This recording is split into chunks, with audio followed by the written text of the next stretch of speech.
ही लक्षात घेता पहिल्या जागतिक महायुद्धानंतर मोठ्या प्रमाणामध्ये परिवर्तन जे आहे ते परिवर्तन घडून आल्याचं आपल्याला दिसून येतात. असं म्हटलं जातं की पहिल्या जागतिक महायुद्धातच दुसऱ्या जागतिक महायुद्धाची कारणं जी होती ती दडलेली होती.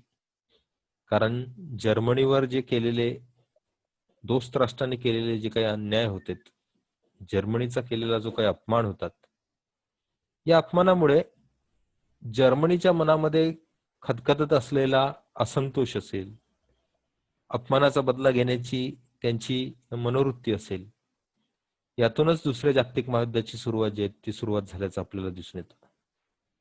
म्हणूनच पहिलं जागतिक महायुद्ध घडल्यानंतर, पहिल्या जागतिक महायुद्धानंतर आपल्याला असं दिसून येतं की मोठ्या प्रमाणामध्ये जी परिवर्तन आहेत ती परिवर्तन याच्यामध्ये झालेली आहेत.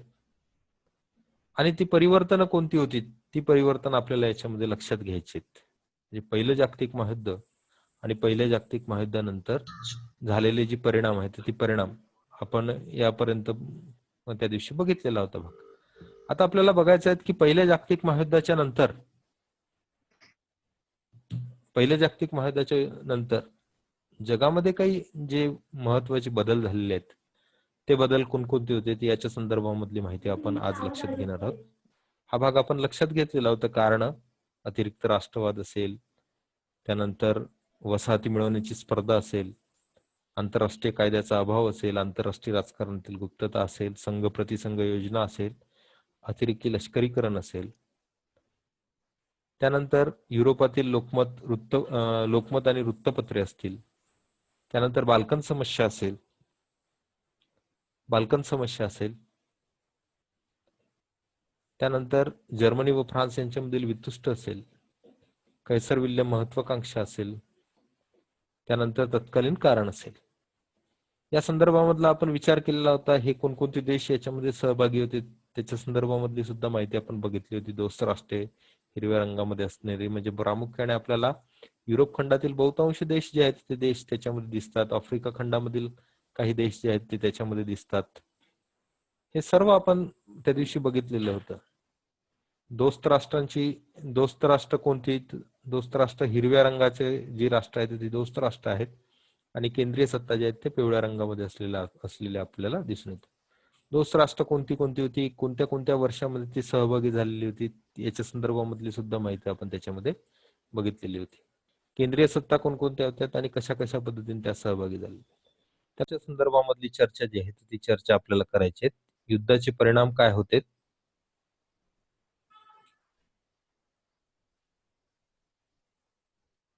हॅलो, आवाज येतोय का? हा येतोय. डिस्कनेक्ट झाला होता ना? हो. हा चालेल. तर पहिल्या जागतिक महायुद्धाचे जे परिणाम आहेत त्या परिणामाच्या संदर्भामधले काही परिणाम आपण लक्षात घेतलेली होती त्या दिवशी काल. बरं, स्क्रीन दिसताय का? हॅलो मंगेश. नाही नाही ओके ओके. सर, स्क्रीन नाही दिसत आहे. हॅलो. हा, स्क्रीन दिसत नाही ना? नाही सर. एक मिनिट हा.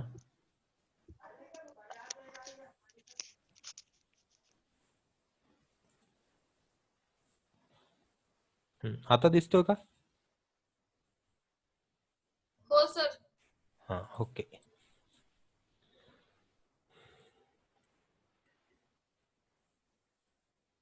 तर आपण त्या दिवशी पहिल्या जागतिक महायुद्धाची परिणाम जे आहेत त्या परिणामाच्या संदर्भामधली चर्चा जी होती ती चर्चा केलेली होती. आज आपल्याला पहिल्या जागतिक महायुद्धाच्या परिणामाच्या नंतर अजून काय परिवर्तन झालेलं होतं याच्यामध्ये ते आपल्याला आज बघायचं आहे. तो भाग आपण याच्यामध्ये थोडासा अभ्यासणार आहोत की पहिल्या जागतिक महायुद्धानंतर प्रामुख्याने जी बदल झालेली आहेत त्या बदलांमध्ये कोणकोणती बदल जी होती ती बदल प्रामुख्याने होती. त्याच्यामध्ये जीवित आणि वित्तहानी हा भाग बघितलेलाच होता आपण. शस्त्रास्त्राची वाढ हा सुद्धा भाग आपण त्याच्यामध्ये बघितलेला होता.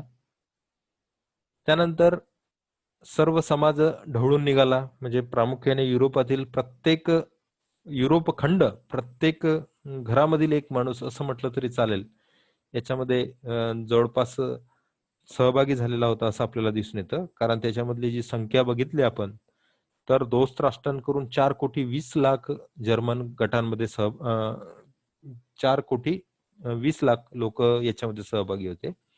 तर जर्मन गटाकडून 2,30,00,000 लोक याच्यामध्ये सहभागी होते.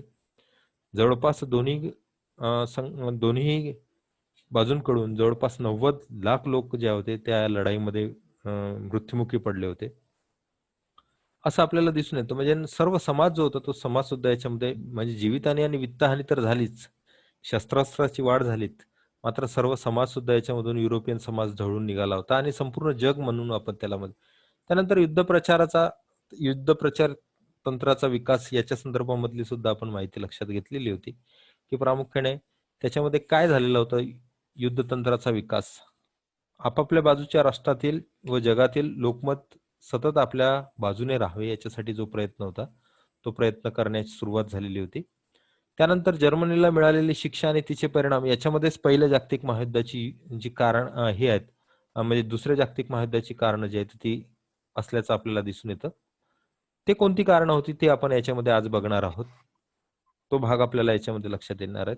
आणि इटलीची निराशा व तिचे परिणाम, आपल्याला असं दिसून येतं की इटली पहिल्यांदा जर्मनी आणि ऑस्ट्रियाच्या बाजूने होता, मात्र थोड्याशा स्वार्थासाठी इटली जो आहे तो दोस्त राष्ट्रांच्या बाजूने गेला.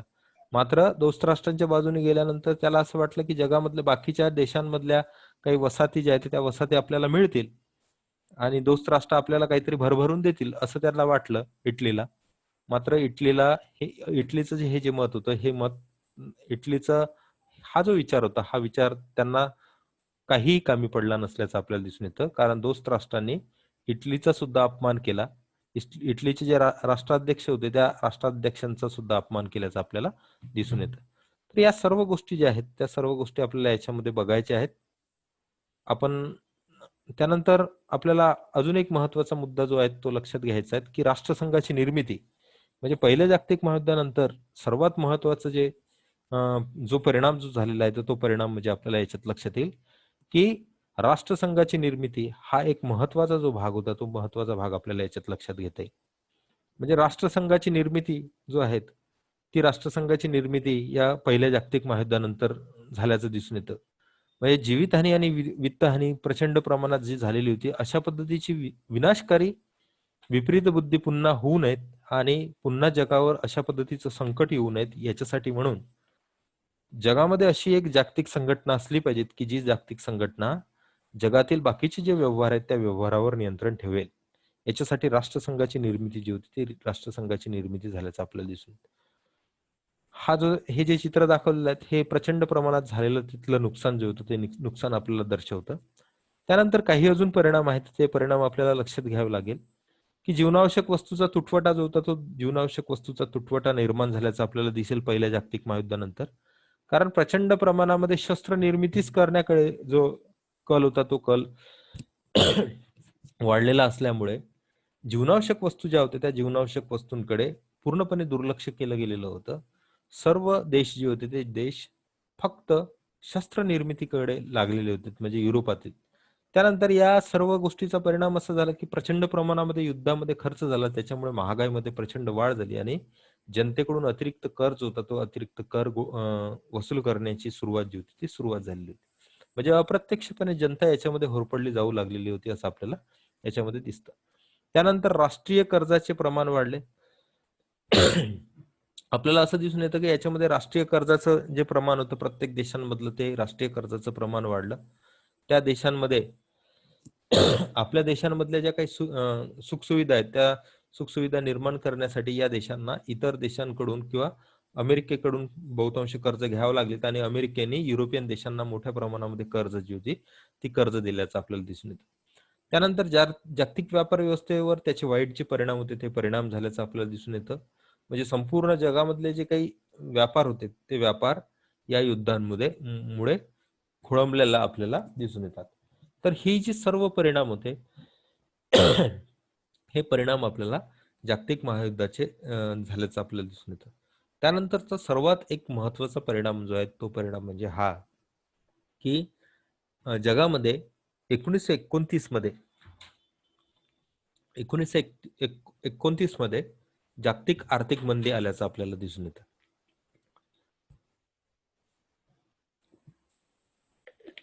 ही जागतिक आर्थिक मंदी 1929 मध्ये आलेली ही इतकी प्रचंड होती की त्याच्यामध्ये अमेरिका सारखा देश सुद्धा याच्यामध्ये होरपडला गेलेला होता.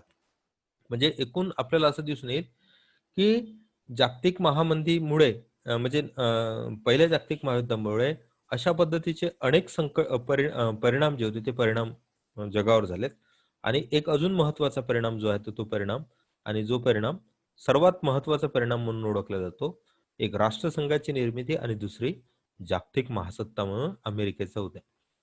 कारण अमेरिकेने बरेचसे जे देश होते, युरोपियन देश जे होते, त्या युरोपियन देशांना हे देण्यासाठी सुरुवात केली. आपलं कर्ज देण्याची सुरुवात जी होती ती कर्ज देण्याची सुरुवात या युद्धाच्या नंतर केल्याचं आपल्याला दिसून येतं. आणि अमेरिका हा जो आहे हा जागतिक सत्ता म्हणून उदयास आल्याचं आपल्याला दिसून येतं. त्यानंतर दुसऱ्या महायुद्धातच म्हणजे पहिल्या महायुद्धातच दुसऱ्या महायुद्धाची जी ही होती पायाभरणी जी होती ती होती असं आपल्याला दिसून येतं. कारण जर्मनीचा जो प्रचंड प्रमाणामध्ये केलेला जो अपमान होता, त्या अपमानामुळे जर्मनीच्या मनामध्ये एक खतखती भावना जी होती ती भावना असल्याचं आपल्याला दिसून येतं. आणि या जर्मनीमध्ये असणाऱ्या ह्या जर्मनीमध्ये असणारा जो काही असंतोष आहे, या असंतोषामुळे दुसऱ्या महायुद्धाची पायाभरणी जी होती ती दुसऱ्या महायुद्धाची पायाभरणी या याच्यामध्ये झाल्याचं आपल्याला दिसून येतं. म्हणजे पहिल्या महायुद्धामध्ये झाल्याचं आपल्याला दिसून येतं. कारण जर्मनीवर बसवलेले दंड इतका जबरदस्त होता की तो दंड सर्व देश जर धुवून काढला असता तरी त्यात सर्व देश धुवून काढल्यानंतर सुद्धा तो दंड ते भरू शकत नव्हते. एवढा प्रचंड प्रमाणातला दंड तो त्यांच्यावर केलेला होता. जर्मनी काही हप्त्यामध्ये तो देऊ शकली असती, पण पुढे त्यांना हप्ते चुकवल्यानंतर त्या जर्मनीची काय अवस्था होणार आहे हे जर्मन लोकांना माहित होतं. म्हणजे एकंदरीत असं दिसून येतं की जर्मनीची कोणत्याही पद्धतीने लूट करता येईल, कोणत्या पद्धतीने लूट करता येईल याचा विचार जो होता तो विचार युरोपियन राष्ट्रांनी करण्यास सुरुवात केली. दोस्त राष्ट्रांनी करण्यास सुरुवात केली. प्रामुख्याने युरोपियन राष्ट्रांनी म्हणण्यापेक्षा दोस्त राष्ट्रांनी. आणि जर्मनीच्या युरोपाबाहेरील ज्या काही वसाहती होत्या त्या वसाहती सुद्धा लुटण्याचा प्रयत्न जो होता तो दोस्त राष्ट्रांनी केला. म्हणजे युरोपातील तर त्यांचे जे सदन प्रदेश जे होते ते प्रदेश काढून घेतलेत. ऑल्सेस लॉरेन्स सारखे प्रदेश जे होते ते प्रदेश त्यांच्याकडून काढून घेतलेत. फ्रान्सला ते पुन्हा देण्यात आलेत. परंतु सोबतच आपल्याला असं लक्षात येतं की जर्मनीच्या ज्या काही युरोपाबाहेरील वसाहती होत्या, आफ्रिका आशिया खंडामधल्या ज्या काही वसाहती होत्या, आफ्रिका खंडातल्या आशिया खंडातल्याही म्हणण्यापेक्षा आफ्रिका खंडातल्या ज्या काही वसाहती होत्या त्या वसाहती सुद्धा जर्मनीकडून दोस्त राष्ट्रांनी काढून घेतल्या. त्याच्यामुळे जर्मनीच्या मनामध्ये असंतोषाची भावना जी होती ती भावना होती. सोबतच जर्मनीचं प्रचंड प्रमाणामध्ये शस्त्र कपात जी होती ती शस्त्र कपात करून घेतलेली होती. त्यांनी निमलष्करीकरण करून घ्यावं आणि पूर्ण प्रमाणामध्ये निमलष्करीकरण करून घ्यावं अशा पद्धतीचा दबाव जो होता तो दोस्त राष्ट्रांनी त्यांच्याकडे टाकला. त्यामुळे जर्मनीत केव्हा ना केव्हा त्याची प्रतिक्रिया होईल अशी भावना जी होती ती निर्माण झाली. आणि त्यामुळे दुसऱ्या महायुद्धाची पायाभरणी जी होती ती पायाभरणी झाल्याचं आपल्याला दिसून येतं. म्हणजे दुसरं जागतिक महायुद्ध जे आहे ते जागतिक महायुद्ध कदाचित जर्मनीचा तेवढा अपमान केला नसता तर कदाचित दुसरं महायुद्ध झालं नसतं असं सुद्धा म्हटलं जातं. मात्र ते घडून आलं. त्याच्या मागचं कारण जे होतं ते कारण आपल्याला इथं दिसून येतं की पहिल्या महायुद्धानंतर आपल्याला असं दिसून येतं की जर्मनीचं मोठ्या प्रमाणामध्ये खच्चीकरण जे होतं ते खच्चीकरण दोस्त राष्ट्रांनी करून घेण्याची सुरुवात केली. आणि पहिलं जागतिक महायुद्ध जे आहे ते महायुद्धामध्ये दुसऱ्या महायुद्धाची पाया जी आहे ती रोवली गेली. त्यानंतर युद्धाचा महत्वाचा परिणाम म्हणजे ऑस्ट्रियन आणि तुर्की साम्राज्य जी होती ती नष्ट झालेली आहेत. ती दोन साम्राज्य जी होती ती दोन साम्राज्य नष्ट झाली. जर्मनीचं मोठ्या प्रमाणात खच्चीकरण झालं. पूर्व युरोपातील पुनर्रचना झाली आणि पोलंड हे नवे राष्ट्र जे होते ते नवे राष्ट्र निर्माण झालं. हा एक सुद्धा महत्वाचा भाग म्हणता येईल की पूर्व युरोपातील युरोपाची पुनर्रचना झाली. म्हणजे असं म्हटलं जातं की पहिलं जागतिक महायुद्ध जे आहे ते युरोपाचा नकाशा बदलवण्यासाठी कारणीभूत ठरलं. त्याच्यामधला हा एक भाग आहे की पूर्व युरोपाची पुनर्रचना झाली आणि पोलंड सारखे नवे राष्ट्र जे होते ते राष्ट्र निर्माण झाले असं आपल्याला दिसून येतं. त्याला काही युक्रेनचा भाग जो होता तो जोडण्यात आला. त्यानंतर अरबस्तानमध्ये सौदी अरेबिया नावाचे नवीन राष्ट्र जे होते ते राष्ट्र निर्माण झाले. म्हणजे तुर्की साम्राज्यापासून पूर्णपणे विलक्त होऊन ज्याला आपण म्हणू की तुर्की साम्राज्य प्रामुख्याने कोणाचं होतं, ऑटोमन साम्राज्य जे होतं ते ऑटोमन साम्राज्य पहिल्या जागतिक महायुद्धामध्ये पराभूत झाल्यानंतर बरेचशी जी काही म्हणजे मध्य आशियामधली, म्हणजे ज्याला मिडल ईस्ट म्हणतो आपण, त्या मिडल ईस्ट मधली बरीचशी राष्ट्र जी होती ती राष्ट्र आता हळूहळू स्वतंत्र होण्यासाठी सुरुवात झाली होती. कारण ऑटोमन साम्राज्य जे होतं त्याचं खच्चीकरण झालेलं होतं. त्यामुळे सौदी अरेबिया सारखं राष्ट्र जे होतं ते नवीन राष्ट्र निर्माण झाल्याचं दिसून येतं. 1917 मध्ये रशियातील बोल्शेविक क्रांती, मार्क्सच्या तत्वज्ञानाप्रमाणे नवसमाज निर्मितीचा अभिनव प्रयोग रशियामध्ये करण्यात आल्याचं आपल्याला दिसून येतं. म्हणजे 1917 मध्येच, म्हणजे पहिलं जागतिक महायुद्ध सुरू असतानाच रशियामध्ये बोल्शेविक क्रांतीची पायाभरणी जी होती ती पायाभरणी सुरू झाली. आणि तिथील जी झारशाही होती, म्हणजे तिथले जे राजे होते झार राजे, त्यांच्याकडून सत्ता जी होती ती सत्ता बोल्शेविक क्रांतीनंतर साम्यवादी साम्यवादी शासन करणाऱ्या लोकांच्या हातामध्ये आल्याचं आपल्याला दिसून येतं. म्हणजे ज्याच्यामध्ये लेनिन असेल, स्टॅलिन असेल, यांच्याकडे ती सत्तेची सूत्र जी आहेत ती सूत्र आलीत. आणि मार्क्सच्या तत्वज्ञानाप्रमाणे नवसमाज निर्मितीचा अभिनव प्रयोग रशियामध्ये करण्यात आला, ज्याला आपण साम्यवाद म्हणतो. आणि तिथूनच रशियाचा झपाट्याने विकास होण्यास सुरुवात झाल्याचं आपल्याला दिसून येतं. तुर्कस्तानचं खलिफा पद जे होतं ते नष्ट झालं. आणि आपल्याला असं लक्षात येतं की केमाल पाशाच्या नेतृत्वाखाली तुर्कस्तानमध्ये यंग तुर्क, म्हणजे ज्याला यानी तुर्क असं म्हणतो, तुर्कस्तानमधील चळवळ सुरू झाली. तुर्की चळवळ सुरू झालीत. आणि तुर्कस्तानमधील जे परंपरागत खलिफा पद होते ते खलिफा पद सुद्धा या युद्धानंतर नष्ट झाल्याचं आपल्याला दिसून येतं. त्यानंतर आपल्याला दिसेल की आशिया आणि आफ्रिका खंडात स्वातंत्र्य चळवळीला सुरुवात झाल्याचं आपल्याला दिसून येतं. म्हणजे आपल्याला भारत असेल किंवा दक्षिण आफ्रिका असेल किंवा इतर जे देश होते आफ्रिका आणि आशिया खंडातले, त्याच्यामध्ये इंडोनेशिया असेल, इंडो चायना असेल, हे जे देश होते या देशांमध्ये सुद्धा आता नवस्वातंत्र्य चळवळी ज्या होत्या त्या चळवळी सुरू झाल्या होत्या. कारण पहिल्या जागतिक महायुद्धामध्ये मोठ्या प्रमाणामध्ये ब्रिटिश साम्राज्य जे होतं ते ब्रिटिश साम्राज्य कमकुवत झालेलं होतं. आणि हे कमकुवत झालेलं असल्यामुळे आशिया आफ्रिका खंडामध्ये त्यांचं जे वर्चस्व होतं त्या वर्चस्वाला एक प्रकारचा छेद जो होता तो छेद निर्माण झाला. आणि आशिया आफ्रिका खंडामधील जी राष्ट्र आहेत ती राष्ट्र किंवा जे वसाहतिक देश होते ते वसाहतिक देश स्वतंत्र होण्याची सुरुवात जी होती ती सुरुवात झाल्याचं आपल्याला दिसून येतं. त्यानंतर पहिल्या महायुद्धानंतर जगाचा नकाशा तर बदललाच. वर्सा येथे झालेल्या परिषदेमध्ये इंग्लंडचे पंतप्रधान लॉइड जॉर्ज, फ्रान्सचे पंतप्रधान क्लेमेन्स आणि अमेरिकेचे अध्यक्ष वुड्रो विल्सन यांनी 14 कलमाची घोषणा केली. कारण या 14 कलमाच्या तत्वानुसारच ऑस्ट्रिया जो होता तो ऑस्ट्रिया आणि जर्मनी या युद्धामधून माघार घेण्यासाठी तयार होते. ते होते पराभूत होण्याच्या मार्गावर लागलेले होते. मात्र त्यासोबतच त्यांनी सांगितलं की आम्ही 14 कलमी करार जो आहे वुड्रो विल्सननी सांगितलेला, तो जर नसेल तर आम्ही हे शरणागती पत्करणार नाही. त्याच्यामुळे त्या कलमाच्या अंतर्गतच त्यांनी शरणागती पत्करण्याचा निर्णय जो होता तो निर्णय घेतलेला होता. आणि त्यामुळे आपल्याला असं दिसून येतं की या कलमांची घोषणा करण्यात आली. आणि या कराराप्रमाणेच जागतिक शांतता प्रस्थापित करण्यासाठी लीग ऑफ नेशन ही आंतरराष्ट्रीय संघटना स्थापन करण्याचे ठरले. जर्मनीला खच्ची करण्यासाठी तिच्यावर दरवर्षी मोठा दंड जो होता तो आकारण्यात आला. आणि तिथेच दुसऱ्या जागतिक महायुद्धाची कारणं आपल्याला दिसून येतात. जर्मनीच्या ज्या काही सर्व बोटी होत्या, नौदलामध्ये जर्मनी हा सर्वात प्रभावशाली देश होता, त्या ज्या सर्व बोटी होत्या त्या त्याच्या जप्त करण्यात आल्या. सैन्य संख्येमध्ये मोठ्या प्रमाणामध्ये कपात करण्यात आली जर्मनीच्या. ऑल्सेस व लॉरेन्स नावाचे जे प्रदेश होते ते प्रदेश जर्मनीचे ताब्यात घेण्यात आले. आणि जर्मनीला पूर्णतः खच्ची करण्यासाठी क्लेमेन्शू यांचा तो जो बेत होता तो बेत सक्सेसही झाल्याचं आपल्याला दिसून येतं. अमेरिकेच्या राष्ट्रपती वुड्रो विल्सन्स यांनी प्रत्येक राष्ट्राला स्वयंनिर्णयाचा आणि स्वातंत्र्याचा अधिकार आहेत अशी घोषणा केली. परंतु विल्सन याच्या ध्येयवादाकडे सर्व दोस्त राष्ट्रांनी, त्यातल्या त्यात प्रामुख्याने इंग्लंड आणि फ्रान्स यांनी दुर्लक्ष केल्याचं आपल्याला दिसून येतं. आणि दुसऱ्या जागतिक महायुद्धाची सुरुवात जी होती ती सुरुवात झाल्याचं आपल्याला दिसेल. तर हे जे आहे ते हे सर्व परिणाम आपण लक्षात घेतलेले होते.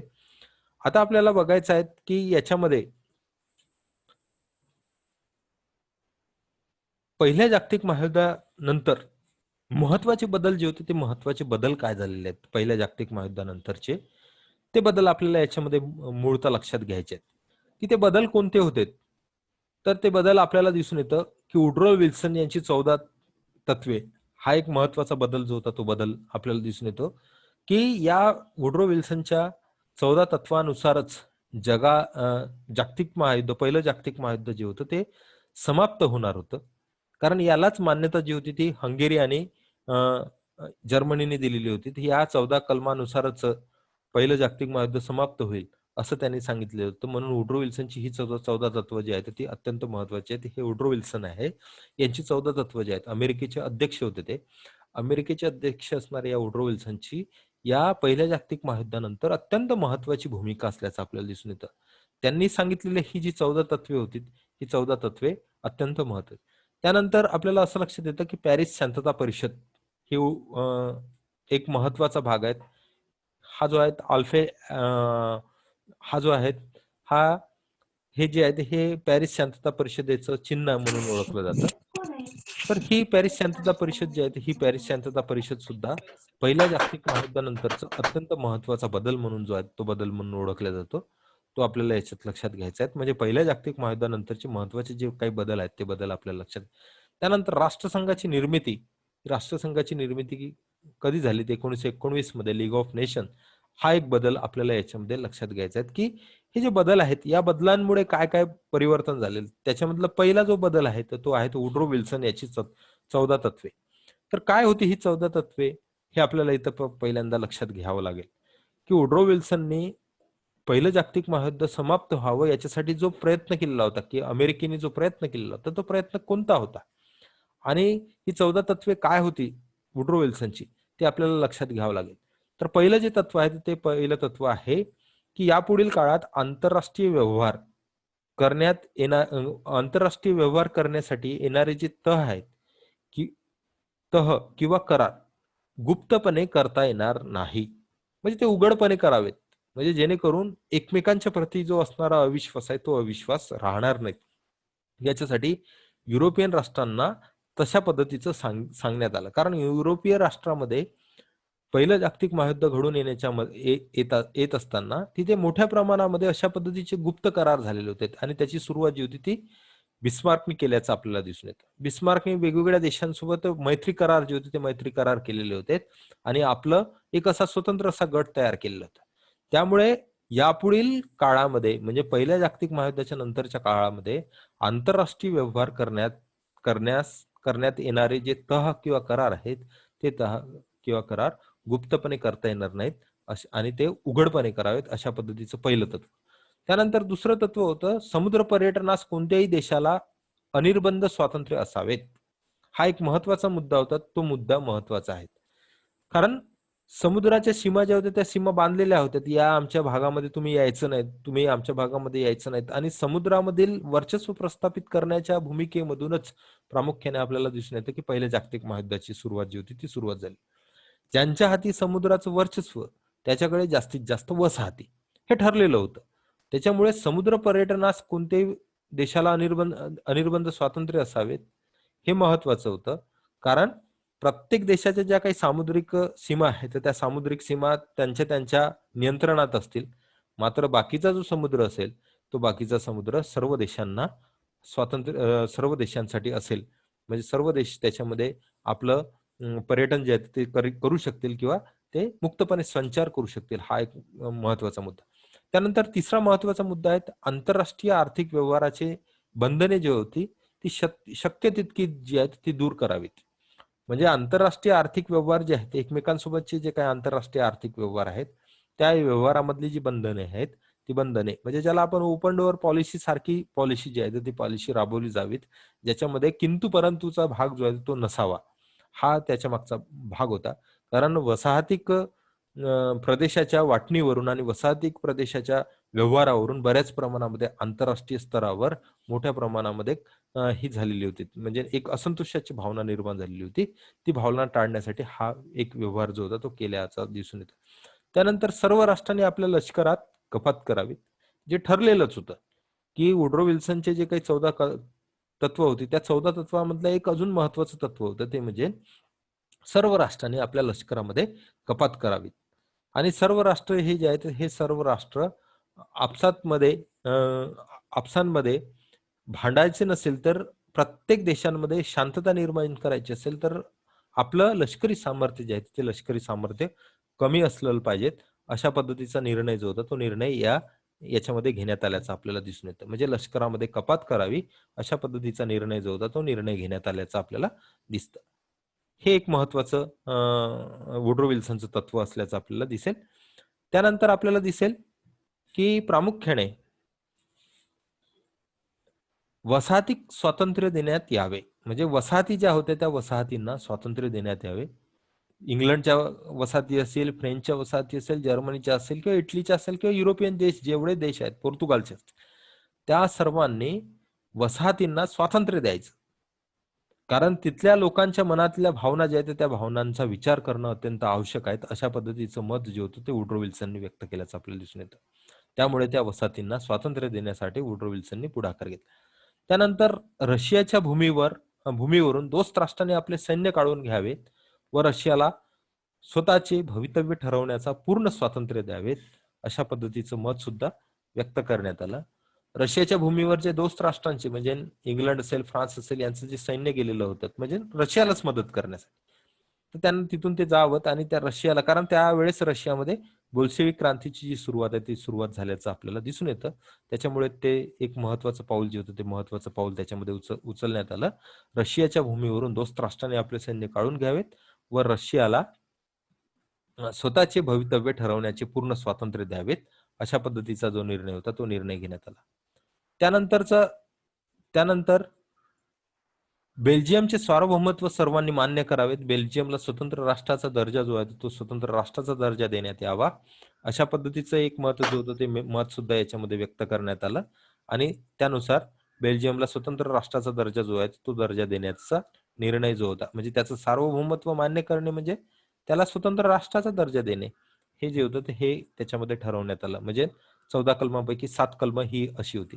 त्यानंतर होतं जर्मनीने अल्सेस व लॉरेन हा जो भूभाग आहे हा फ्रान्सला पुन्हा परत करावा. त्यानंतर राष्ट्रवादाच्या तत्वानुसार इटलीच्या सीमारेषा ज्या आहेत त्या आखल्या जाव्यात. म्हणजे ज्या ज्या ठिकाणी इटली भाषा बोलणारे जे लोक आहेत त्या लोकांच्या संदर्भामध्ये निर्णय घेऊन इटलीचा जो राष्ट्रवाद आहे तो राष्ट्रवाद जपला जावा आणि इटली राष्ट्राच्या एकीकरणाला मान्यता जी आहे ती मान्यता देण्यात यावी. त्यानंतर ऑस्ट्रिया व हंगेरी साम्राज्यातील जनतेचा स्वयंनिर्णयाचा हक्क जो आहे तो त्यांना देण्यात यावा, हा एक 10वा मुद्दा. त्यानंतर रुमानिया, मॉन्टेग्निग्रो व सर्बिया यांच्या भूमीवर परकीय देशांचे सैन्य काढून घेण्यात यावे, हा एक महत्वाचा मुद्दा. युरोपातील तुर्की साम्राज्याचे असलेल्या प्रदेशांना स्वायत्तता देण्यात यावी, हा एक महत्वाचा मुद्दा 12वा. त्यानंतर पोलंडचे स्वतंत्र राष्ट्र निर्माण करण्यात यावे आणि पोलंडला समुद्र प्रवास करण्याचा मार्ग जो आहे तो मिळावा, हा एक महत्वाचा मुद्दा. आणि जगातील सर्व लहान मोठ्या राष्ट्रांचे प्रादेशिक सार्वभौमत्व जे आहेत ते स्वातंत्र्य याची हमी मिळावीत आणि जगाची शांतता टिकावी यासाठी एखादी आंतरराष्ट्रीय संघटना निर्माण व्हावीत, हा एक महत्वाचा मुद्दा असं आपल्याला दिसून येतात.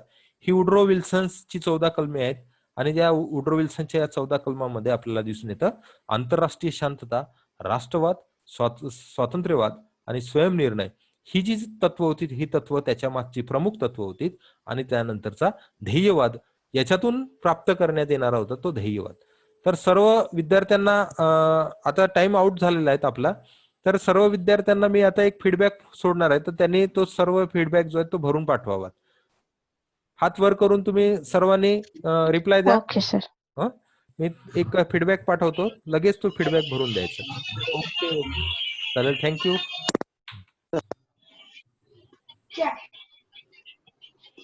समजलं ना? कोणाला काही प्रश्न असतील तर विचारू शकता, अजून आहेत 25-30 मिनिट आहेत. कोणाला जर काही प्रश्न असेल तर प्रश्न विचारू शकता.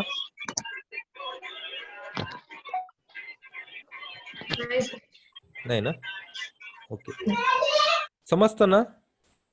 समजतं सर. हा, ओके ओके, ओके सर. चालेल.